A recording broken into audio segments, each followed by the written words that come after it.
الذی خلق السماوات والارض فی ستۃ ایام ثم استوى علی العرش یغشی اللیل النہار یطلبہ حثیثا والشمس والقمر والنجوم مسخرات بامرہ الا لہ الخلق والامر تبارک اللہ رب العالمین ادعوا ربکم تضرعا وخفیا انہ لا یحب المعتدین ولا تفسدوا فی الارض بعد اصلاحها وادعوہ خوفا وطمعا ان رحمت اللہ قریب من المحسنین صدق اللہ مولانا العظیم۔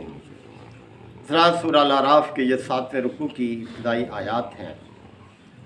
پچھلے 2 رکوعات میں رب کائنات نے انسانوں کو آخرت کے حوالے سے توجہ دلائی کہ دیکھو جس طرح یہ دنیا ایک حقیقت ہے اسی طرح سے آخرت بھی حقیقت ہے، اور آخرت میں جو کچھ مجرموں کے ساتھ ہونے والا ہے اس کا بھی ذکر کیا، واضح کیا کہ کس طرح سے مجرم جب اپنے انجام کو پہنچیں گے دوزخ میں تو کس طرح سے وہ کلام کریں گے دوزخ کے داروغاؤں کے ساتھ۔ یہ ساری باتیں اللہ تعالیٰ نے بیان فرمائی۔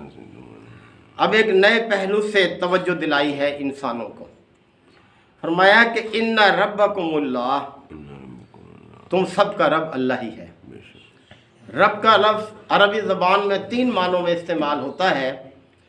ایک مالک اور آقا کے لیے استعمال ہوتا ہے، دوسرے مربی اور پرورش کرنے والے کے لیے استعمال ہوتا ہے، اور تیسرا فرما روا اور حکمران کے لیے بھی استعمال ہوتا ہے رب کا لفظ۔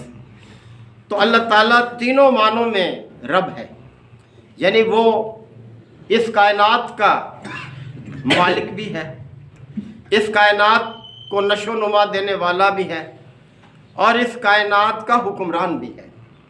تو اس لیے توجہ دلائی ہے کہ دیکھو تمہارا رب جو ہے سب کا رب وہ اللہ ہے، اور پھر اس کی قدرتوں کی طرف توجہ دلائی اللہ تعالیٰ نے اپنی قدرتوں کی طرف۔ فرمایا کہ الذی خلق السماوات والارض فی 6 ایام، وہی ہے جس نے آسمانوں اور زمین کو 6 دنوں میں پیدا کیا۔ اب 6 دنوں کی کیا حقیقت ہے ہم اس کو نہیں سمجھ سکتے پوری طرح۔ ایک دن کا تصور تو ہمارے سامنے یہ 24 گھنٹے کا ہے، اور ایک دن کا ذکر اللہ تعالیٰ نے قرآن مجید میں بھی فرمایا کہ اللہ تعالیٰ کے ہاں ایک دن تمہارے شمار کے 1000 سالوں کے برابر ہے، سورہ حج میں فرمایا۔ تو بہرحال اللہ بہتر جانتا ہے کہ وہ دن کتنی طوالت کا تھا، کس کیفیت کا تھا۔ ہمیں تو دن اور رات ملا کر ہی ایک دن بنتا ہے 24 گھنٹے کا، کہ وہ دن کس نوعیت کا تھا۔ تو اللہ تعالیٰ نے ہی اس کائنات کو، یعنی آسمانوں کو اور زمین کو، جب آسمان زمین کا لفظ دونوں استعمال ہوتا ہے تو پوری کائنات اس سے مراد، اللہ تعالیٰ نے اس کو اس شکل میں جو اب ہے 6 دنوں میں پیدا کر دیا۔ یعنی اس کی قدرت ہے کہ اس نے کس طرح سے یہ اتنا بڑا نظام بنایا ہے۔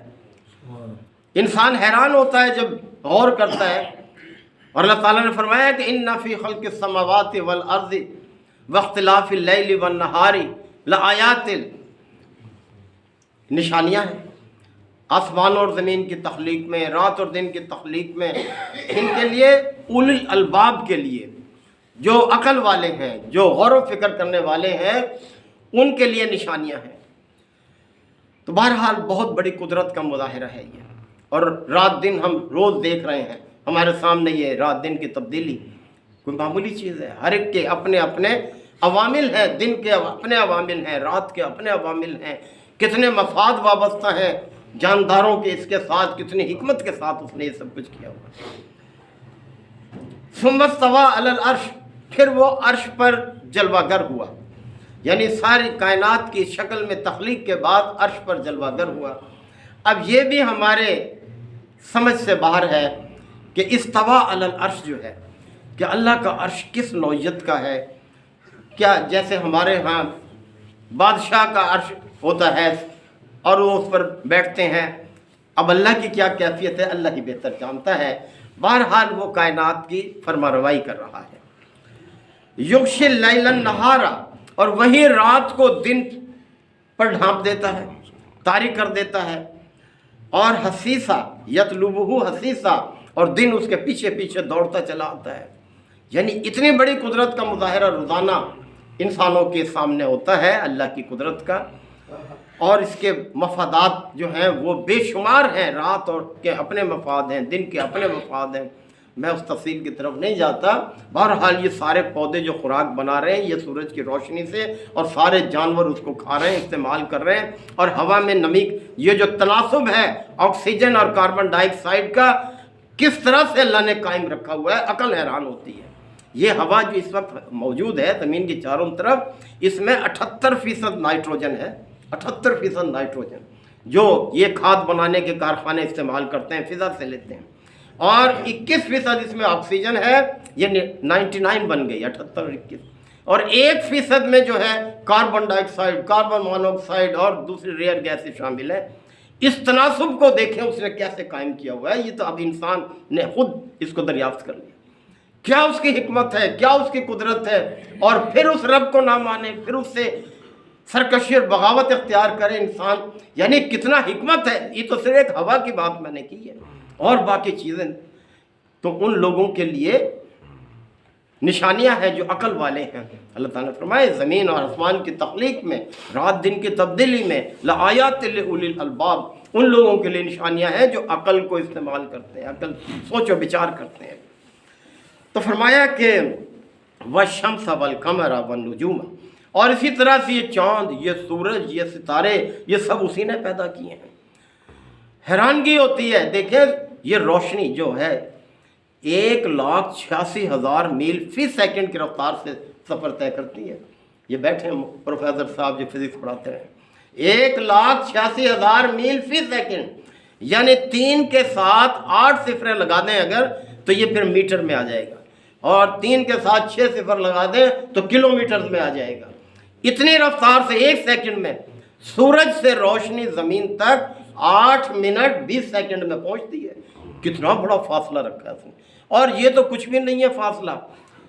1 سال میں روشنی جو فاصلہ طے کرتی ہے اس کو لائٹ ایئر کہتے ہیں، اور ان ستاروں کے درمیان جو فاصلے ہیں یہ اب سائنسدانوں نے دریافت کیے ہیں، یہ لائٹ ایئرز میں ہیں، اتنے دور دور واقع ہیں ایک دوسرے سے۔ سبحان اللہ و بحمدہ، سبحان اللہ، کتنا وسیع قدرت کا مالک ہے، کتنی بڑی یہ کائنات ہے، اور نہ جانے کتنے ستارے ہیں، اور کبھی کوئی حادثہ نہیں، کوئی ستارے آپس میں ٹکراتے نہیں۔ یہ گلیکسیز ہیں جن میں اربوں ستارے موجود ہیں، اور کتنی ہی گلیکسیز ہیں ایک دوسرے میں کراس کرتی ہیں، اور کلن فی فلک یسبحون، ہر ایک اپنے اپنے مدار میں تیر رہا ہے، مجال ہے کوئی اس میں گڑبڑ آ جائے، کوئی اس میں کمی آ جائے، سورج کے طلوع اور غروب میں کوئی فرق آ جائے، یہ جنتریاں لٹکی ہوئی ہے دیکھ لیں۔ والشمس والقمر بحسبان، سورہ رحمان میں آتا ہے کہ چاند، یہ سورج، یہ سب کے سب کیا ہیں، حساب کے پابند ہیں، میتھمیٹیکلی ان کی کیلکولیشن موجود ہے۔ تو اللہ تعالیٰ کتنی قدرت کا مالک ہے، جو رب ہے اس پوری کائنات کا، اور پھر اس کے ساتھ دوسروں کو شریک کرے، انسان کو شرم نہیں آتی؟ کس طرح سے دیکھیں اس نے یہ سارا بنا رکھا ہے۔ تو فرمایا والشمس والقمر والنجوم، اور اسی طرح سے یہ سورج، یہ چاند، یہ ستارے، یہ سب مسخرات بامرہ، سب اس کے حکم کے تحت ہیں، اس کے قانون کے تحت ہیں، اس کے آگے مسخر ہیں، جیسے وہ حکم دے ویسے۔ الا لہ الخلق والامر، خبردار مخلوق اس کی ہے، حکم بھی اس کا۔ جب خلق اس کی ہے تو پھر حکم کسی اور کا کیسے ہو؟ یعنی اسی کا یہ حق ہے اپنی مخلوق کے لیے احکامات جاری کریں، اور ساری مخلوقات اس کے نظام کی پابندی کر رہے ہیں۔ آپ دیکھ لیں کوئی اس کے حکم سے باہر نہیں ہے، انسان کو بااختیار بنایا ہے، اور یہی اس کی آزمائش ہے کہ اپنے اختیار کو وہ کس طرح سے استعمال کرتا ہے۔ تبارک اللہ رب العالمین، وہ اللہ جو رب العالمین ہے بہت برکت والا ہے۔ برکت کا مطلب ہوتا ہے نشو و نما، بڑھوتری۔ اب دیکھ لیں کتنی نشو و نما ہو رہی ہے اس کائنات کے اندر، ایک دانہ زمین میں ڈالتے ہیں پودا نکلتا ہے، کتنے دانے اس سے پیدا ہوتے ہیں، اور بار بار یہ عمل ہو رہا ہے، بار بار انسان اس سے فائدہ اٹھا رہا ہے۔ اسی طرح سے پیدا ہو رہے ہیں، قربانی پہ کتنے جانور ہم ذبح کرتے ہیں، اگلے سال پھر دیکھ لیں، دوسرے اگلے سال پھر دیکھ لیں، وہ کمی آتی ہے۔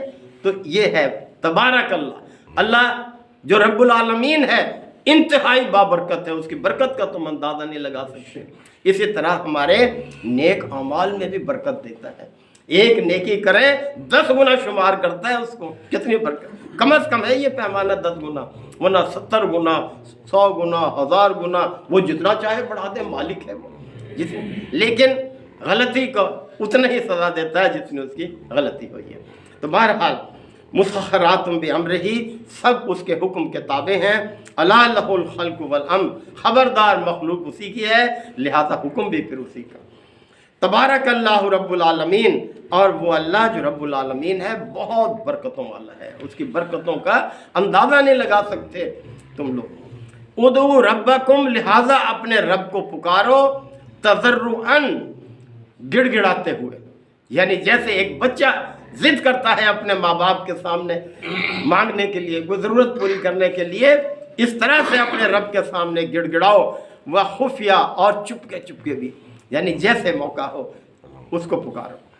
انہ لا یحب المعتدین، اور یاد رکھو اللہ حد سے گزرنے والوں کو پسند نہیں کرتا، حد سے گزرنے والوں، کائنات کی کوئی چیز حد سے نہیں گزر رہی، حد کے اندر تجاوز اس کے اندر رہتی ہے۔ سورج اپنی حدود میں ہے، چاند اپنی حدود میں ہے، ستارے اپنی حدود میں ہیں، ابھی یہ ہوا کی مثال دی، یہ اپنی حدود میں ہے، یہ اس کی کمپوزیشن جو ہے، ترکیب بدلتی نہیں، یہ سب اپنے آپ کو مینٹین رکھتی ہے۔ ہم آکسیجن استعمال کر رہے ہیں، کاربن ڈائی آکسائڈ خارج کر رہے ہیں، وہ پودے جذب کر لیتے ہیں، پودے کاربن ڈائی آکسائڈ کو اپنے سبز پتوں میں زمین سے پانی کھینچ کر سے 2 چیزیں ملاتے ہیں، پانی اور کاربن ڈائی آکسائڈ، یہ گلوکوز اور آکسیجن بنتے ہیں۔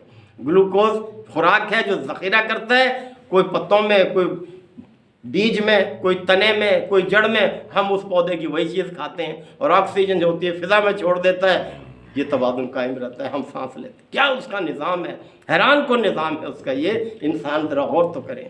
تو یہ فرمایا کہ حدود میں رہو، اللہ نے جو حدود قائم کی ہیں ان کو پامال نہ کرو، یہی تمہارا امتحان ہے۔ حدود میں رہو گے، اللہ کی نعمتیں تمہارے اوپر خوب برسیں گی اور اچھا اجر تمہیں ملے گا۔ وَلَا تُفْسِدُوا فِي الْأَرْضِ بَعْدَ إِصْلَاحِهَا، اور زمین میں صلاح قائم ہونے کے بعد، اصلاح قائم ہونے کے بعد اس میں فساد برپا نہ کرو۔ دیکھیں زمین پر آغاز اصلاح سے ہوا ہے، فساد سے نہیں ہوا، یعنی فساد نہیں تھا پہلے بلکہ اصلاح تھی، یعنی زمین پہ جب انسان کو اتارا ہے تو یہاں کوئی فساد نہیں تھا، یہ بعد میں انسان نے گڑبڑ کی ہے اور فساد برپا کیا ہے۔ اور فساد جس معنی میں استعمال ہوا ہے وہ یہ ہے کہ اگر اللہ کی اطاعت اور بندگی کو چھوڑ کر کسی اور کی بندگی کو، اطاعت کو اختیار کرو گے تو فساد برپا ہوگا، اس کا نتیجہ فساد ہوگا۔